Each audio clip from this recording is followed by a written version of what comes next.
वो भी अपने आप को सुप्रीम कोर्ट की जज बन के फोन करना शुरू कर दिया लोगों के पास। आर्बिट्रेशन का नोटिस फेक है या रियल है, जेन्युइन है या फेक है, असली है या नकली है, उसकी आप पहचान कैसे कर सकते हैं? साथियों, आपके पास पैसे हैं तो इनके पैसे दे दें और मरे सांप को अपने गले से निकाल लें। नहीं पैसे हैं तो रव केतु ग्रह तो क्या करेगा, दुनिया का कोई ग्रह धरती पे आके आपका कुछ नहीं बिगाड़ सकता। और ये चवन्नी छाप तो सौदा ही कुछ नहीं है इनका, यमराज तो ये बैठा ही अमरदीप का ध्यान। साथियों, आर्बिट्रेशन है क्या, इसकी फुल फॉर्म क्या है? आर्बिट्रेशन एंड कॉन्सोलेशन एक्ट 1996 1996 में एक कानून बना, जो कि क्योंकि अवस्था आविष्कार की जननी है। जब भी किसी चीज की जरूरत पड़ेगी तो उसका आविष्कार होगा, जब तक किसी चीज की जरूरत नहीं पड़ेगी तब तक उसका आविष्कार नहीं हो सकता। ये जब से दुनिया बनी अनंत काल से लेके और जब तक दुनिया रहेगी तब तक ये नियम जो है लागू रहेगा। बेसिक प्रिंसिपल कभी भी चेंज नहीं होते। अब ये आर्बिट्रेशन एक्ट बना क्यों? ये इसलिए बना कि 1996 तक भी कोर्टों के ऊपर बहुत ज्यादा लोड था। हमारे देश में आज भी लगभग 5 करोड़ केस पेंडिंग है सारे देश की कोर्टों के अंदर, और उस टाइम भी बहुत ज्यादा केस पेंडिंग थे। तो इसलिए ये एक्ट बना भाई, ताकि बारी अपना ये सुलझा लें अपना मध्यस्थ। इसका मतलब है आपके पास नोटिस आ रहा है sole arbitrator, arbitration and conciliation act 1996 या सोल आर्बिट्रेटर। सोल आर्बिट्रेटर का मतलब क्या है? सोल आर्बिट्रेटर का मतलब है मीडिएटर, मध्यस्थ, बिचौला। सोल आर्बिट्रेटर अगर आपके पास लिखा आ रहा है तो आप उससे डरे घबराए नहीं। हमारे देश में किसी भी जज का नाम सोल आर्बिट्रेटर नहीं है, किसी भी जज का नाम आर्बिट्रेटर नहीं है। ये बैंक और एनबीएफसी कंपनी के ऑफिसर हैं जिनका नाम आर्बिट्रेटर है। अब ये आर्बिट्रेशन एंड कॉन्सोलेशन एक्ट आपके ऊपर इंप्लीमेंट कैसे होता है, लागू कैसे होता है? जब आपने लोन लिया था तो आपने एक एग्रीमेंट किया था, उस एग्रीमेंट के अंदर 50 तरह की टर्म कंडीशन लिखी हुई थी। उसके अंदर एक ये क्लोज भी था, भाई अगर आपने पैसे नहीं दिए तो आपकी आर्बिट्रेशन की प्रक्रिया की जाएगी। तब आपने वो पढ़ा नहीं। अब बहुत से आदमी कहते हैं कि सर मैंने तो ऑनलाइन लोन लिया। अरे ऑनलाइन लोन लिया था तो अप्रूवल दी थी यार, ओके किया था, एग्री किया था उसको कि भाई मैं आर्बिट्रेशन को मानूंगा। अब आप उससे ना नहीं कर सकते। अब बचाव का तरीका क्या है? हमारे देश में वर्ल्ड की सबसे बड़ी डेमोक्रेसी है। ये डेमोक्रेसी की ब्यूटी है, लोकतंत्र की सुंदरता है ये, कि आम आदमी के पास जितने राइट्स हैं उतने ही भीख मांगने वाले के पास हैं। जो सड़क पे भीख मांग रहा है उसके पास भी उतने ही अधिकार हैं।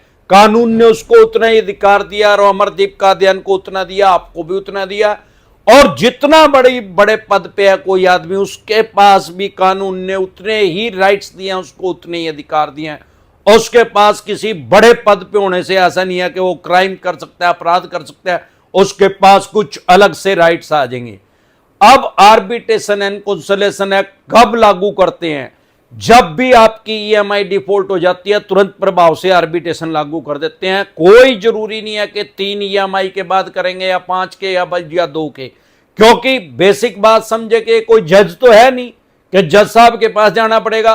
अगर कोई भी इनको कोर्ट में आपके ऊपर केस करना पड़ेगा, कम से कम 3 ईएमआई डिफॉल्ट होने की वेट करनी पड़ेगी। जब तक आपका लोन एनपीए में नहीं जाएगा, नॉन परफॉर्मिंग एसेट में नहीं जाएगा, तब तक आपके ऊपर किसी भी तरह का कोई भी केस नहीं हो सकता कोर्ट के अंदर।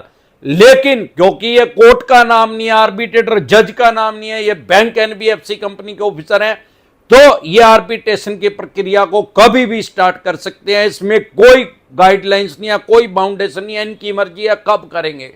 और क्रेडिट कार्ड में तो हमेशा ही करते हैं, क्योंकि क्रेडिट कार्ड में आपने चेक तो दे नहीं रखा है, इनको तो चेक बाउंस हो ही नहीं सकता। ईसीएस आपने लगा नहीं रखा तो ईसीएस बाउंस नहीं हो सकता। तो इनके पास पैसा रिकवर करने का क्या तरीका है? आपको साइकोलॉजिकल प्रेशर में कानूनी रूप से लेने का क्या तरीका है? सिर्फ और सिर्फ एक हथियार है इनके पास, आर्बिट्रेटर। क्योंकि आर्बिट्रेटर के पास इतने राइट्स हैं, इतने अधिकार हैं 3 तरह की। सबसे पहले तो वो आपके घर के सामान को टैच करने के ऑर्डर दे सकता है अगर आपने उसकी बात का जवाब नहीं दिया। वो आपके पास नोटिस भेज रहा है, आप उसको इग्नोर कर रहे हैं, बार बार इग्नोर कर रहे हैं, तो वो वन साइड डिसीजन दे देगा। इसको कानून की भाषा में अवॉर्ड बोलते हैं। जानबूझ के पब्लिक को पागल बनाया जा रहा है, आम और खास आदमी को। आप दिल्ली रहते हैं, फॉर एग्जांपल आपकी आर्बिट्रेशन की प्रक्रिया को चेन्नई कर दिया जाएगा। चेन्नई रहते हैं तो दिल्ली जानबूझ के 2-3 हजार किलोमीटर आपके घर से दूर कर दिया जाएगा ताकि आप उसको टेंड ही ना कर सको। अब जब आपने उसको टेंड नहीं किया तो ये वन साइड कर देंगे उसको। अब दिक्कत कहां आ रही है, लोग उसमें ऑब्जेक्शन क्रिएट नहीं कर रहे। भाई आप इसको वहां क्यों कर रहे हो, मैं दिल्ली रहता हूं, आप चेन्नई क्यों कर रहे हो। अगर आप ऑब्जेक्शन क्रिएट नहीं कर रहे तो इट मीन्स ये मान लिया जाएगा कि आप एग्री, आपको कोई इतराज नहीं, आप दिल्ली रहते हैं, भले ही ये चेन्नई कर ले।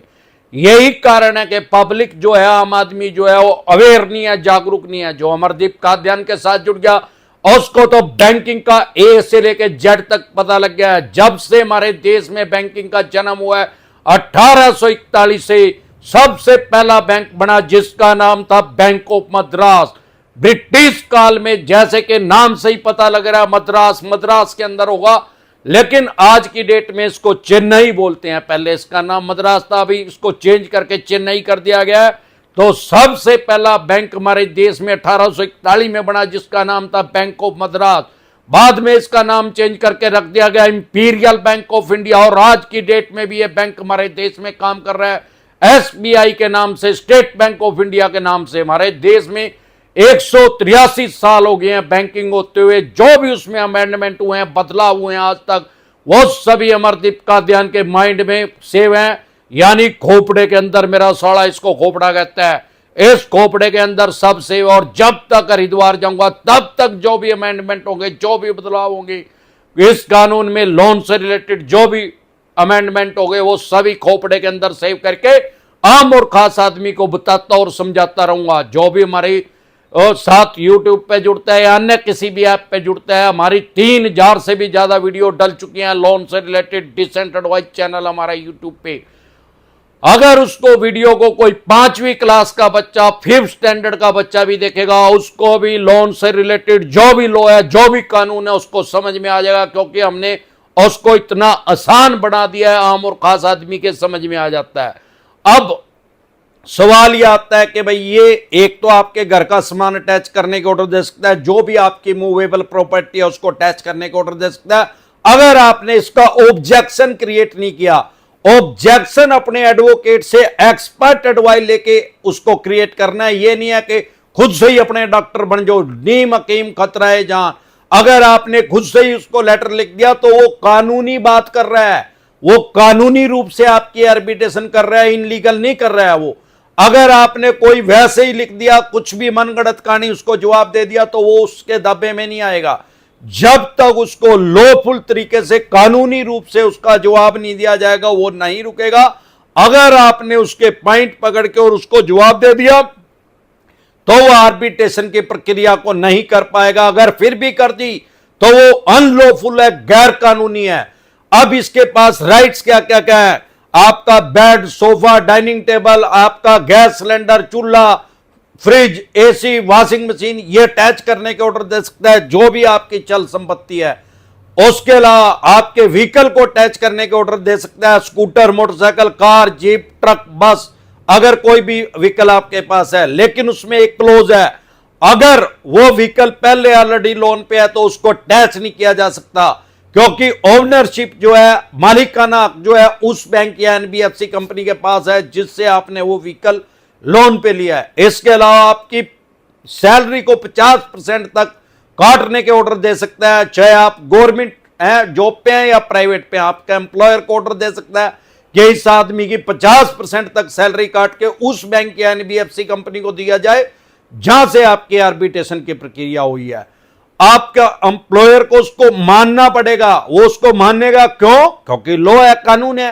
अब उसमें भी ये क्लोज है। बहुत से आदमी ऐसे हैं, उन्होंने जब लोन लिया था तब वो जॉब पे थे, अब वो रिटायर हो चुके हैं। अब रिटायर हो चुके हैं तो 50% सैलरी तो पहले ही कम आ रही है। रिटायरमेंट के बाद तो जो भी आपकी सैलरी थी 50% कम आएगी।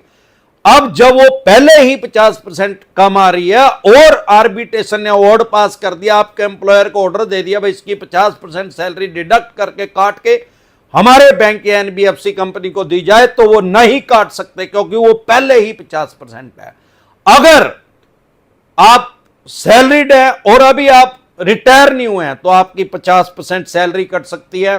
इन बातों को मद्देनजर रखते हुए तुरंत प्रभाव से इसका जवाब दें, तो ये कुछ भी नहीं कर पाएंगे, सुई भी नहीं उठा पाएंगे आपके घर से। अब सवाल यह आता है कि बहुत से आदमियों को आर्बिट्रेशन के नोटिस का ही नहीं पता, वो उसको यही नहीं पता कि असली है कि नकली है। भाई 99% नोटिस जो है आपके पास फेक आते हैं, डुप्लीकेट आते हैं, चवन्नी छाप खुद से एडिट करके भेज देते हैं। जब भी कोई नोटिस आए, फेक नोटिस डिसेंटेड वाइल के वीडियो देखें, आपको पता लग जाएगा कि ये नोटिस फेक है कि डुप्लीकेट है कि जेन्युइन है। इसके अलावा आर्बिट्रेशन के नोटिस की क्या पहचान है? बहुत से कमेंट हमारे पास आ रहे हैं कि सर आर्बिट्रेशन का तो नोटिस आ गया, सत्यमेव जयते की मोहर नहीं लग रही उसके ऊपर, भारत सरकार की मोहर नहीं लग रही। अरे भाई, सत्यमेव जयते की मोहर सिर्फ और सिर्फ समन के ऊपर लगती है। जो कोर्ट से नोटिस आता है उसको कानून की भाषा में समन बोलते हैं। अगर इन्होंने चेक बाउंस का या ईसीएस बाउंस का केस आपके ऊपर कर दिया, तो जब कोर्ट से आपके पास समन आएगा, नोटिस आएगा, तो उसके ऊपर भारत सरकार की सत्यमेव जयते की मोहर लगी होगी, जो आपके नोट के ऊपर लगी हुई है। लेकिन मैं पहले क्लियर कर चुका हूं, बार बार बता रहा हूं, 1000 बार बता रहा हूं, 3000 से ज्यादा बार बता चुका हूं यार, 3000 से ज्यादा वीडियो डल गया कि आर्बिट्रेटर नाम का हमारे देश में कोई जज ही नहीं है। अरे जब वो आदमी जज ही नहीं आ तो स्टैंप कहां से आएगी उसके पास भारत सरकार की? तो उसके पास वो स्टैंप ही नहीं है, उसके पास तो अपनी स्टैंप है यार, वो भारत सरकार की स्टैंप नहीं लगा सकता क्योंकि वो आदमी जज ही नहीं है। अब उसकी पहचान क्या है? सबसे पहले तो वो किस तरीके से आपके पास आर्बिट्रेशन का नोटिस भेज सकता है? हार्ड कॉपी भेज सकता है, डाक के द्वारा भेज सकता है, रजिस्टर्ड डाक से भेज सकता है, आपके पास आपकी मेल आईडी पे भेज सकता है, जो भी आपकी रजिस्टर्ड मेल आईडी है, ऐसा नहीं किसी भी मेल आईडी पे भेजा, जो आपने बैंक एनबीएफसी कंपनी को दिया, या जो आपका रजिस्टर्ड नंबर है जो आप उसे लेते हैं शुरू में जब आप लोन लेते हैं, उस पे व्हाट्सएप नंबर वो चालू है, तो उसी व्हाट्सएप नंबर पे भी वो आर्बिट्रेशन का नोटिस भेज सकता है। वो लीगल है, फेक है, जेन्युइन है। कभी भी आर्बिट्रेशन का नोटिस फेक नहीं आता, डुप्लीकेट नहीं आता, लिख के अपनी जेब में डाल लो। क्यों? अरे यार वो जज तो है ही नहीं, वो तो इनके ऑफिसर है। अब जो वो बैंक एनबीएफसी कंपनी के ऑफिसर है तो डुप्लीकेट बनाने की क्या जरूरत है? डुप्लीकेट बनाने की, फेक भेजने की जरूरत ही नहीं, ओरिजिनल ही भेज देते हैं उसको। तो इसको कभी भी अवॉइड ना करें, कभी भी हल्के में ना लें। अगर आप हल्के में लेंगे तो आप अपने घर के सामान को खो बैठेंगे, अपनी 50% सैलरी को खो बैठेंगे, या जो भी आपका व्हीकल है उसको टैच करवा बैठेंगे।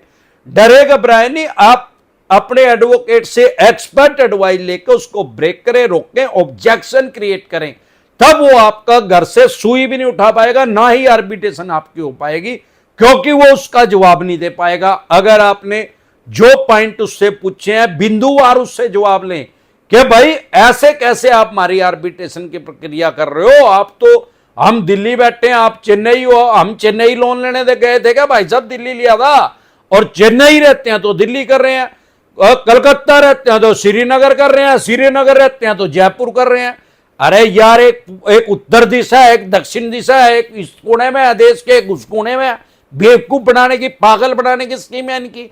लेकिन दिक्कत यह है कि जब तक आप ऑब्जेक्शन क्रिएट नहीं करेंगे तो भाई फिर तो हो गई।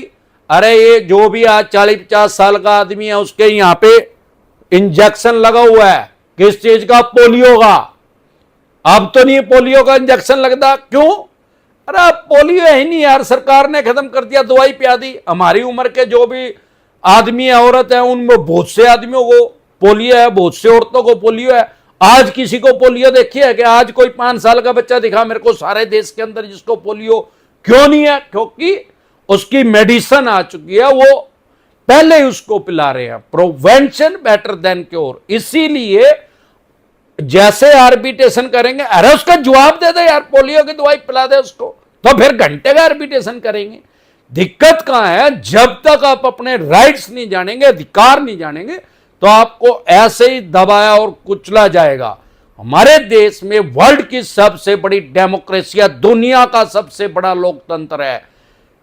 कोई भी पुलिस वाला आपके घर नहीं आ सकता लोन की ईएमआई डिफॉल्ट होने पे। हमारे देश में पुलिस का काम जो है लॉ एंड ऑर्डर को मेंटेन करना है, कानून व्यवस्था को बनाए रखना है, ना कि किसी भी बैंक या एनबीएफसी कंपनी की रिकवरी करके उसके पैसे दिलवाने का। जब भी पुलिस आएगी आपकी गलती में आएगी। क्यों? वाई? ईएमआई डिफॉल्ट होने से कभी पुलिस नहीं आ सकती। आपके 2 लोन डिफॉल्ट हो गए, 5 हो गए या 25 हो गए, डज नॉट मैटर कितने आपके लोन डिफॉल्ट हो गए, क्योंकि वो क्राइम में कंसीडर नहीं होता, अपराध की श्रेणी में नहीं आता। सारे देश के किसी थाने, पुलिस स्टेशन, चौकी में आपकी एफआईआर लॉन्च नहीं हो सकती, आपका पर्चा दर्ज नहीं हो सकता लोन की ईएमआई डिफॉल्ट होने पे। ना ही कोई पुलिस वाला आपके घर आ सकता है, ना कोई पुलिस वाला आपके पास फोन कर सकता है। अगर कोई फोन कर रहा है और अपने आप को पुलिस वाला बता रहा है, 30,000 कोर्ट का एडवोकेट बता रहा है, 100% चवन्नी छाप है, 100% बकवास कर रहा है। ऐसे किसी भी देश में, हमारे देश के किसी भी एडवोकेट के पास ऐसे कोई राइट्स, कोई अधिकार नहीं है कि वो टेलीफोनिकली आपको डराए या धमकाए। वो आपके पास नोटिस इशू कर सकता है, बस, जो उसको कानून ने अधिकार दिया है, जिस बैंक एनबीएफसी कंपनी के पास वो काम कर रहा है। और मैं ये समझता हूं कि कोई ऐसा एडवोकेट नहीं है, वो खुद से लॉ को उन्होंने लॉ की हुई है। जो एडवोकेट है यार, वो खुद से समझदार है, उनको पता है अगर ऐसे टेलीफोनिकली किसी को डराएगा तो उसकी एफआईआर दर्ज हो जाएगी, उसका ही पर्चा दर्ज हो जाएगा। ये तो चवन्नी छाप उठाई गिरे, लोगों को एडवोकेट बन के फोन करते हैं, 30,000 कोर्ट के एडवो, आजकल चवन्नी छाप भी उठाई गिरी भी लगा ली है इन्होंने। वो भी अपने आप को सुप्रीम कोर्ट की जज बन के फोन करना शुरू कर दिया लोगों के पास, और क्राइम ब्रांच के इंस्पेक्टर बन के फोन, सब उठाई गिरे चवन्नी छाप है। जब भी कोई ऐसा फोन आए तो गाड़ी ट्रेनिंग डिसेंट एडवाइस लिख के वीडियो देख लें, आपको पता लग जाए करना क्या है।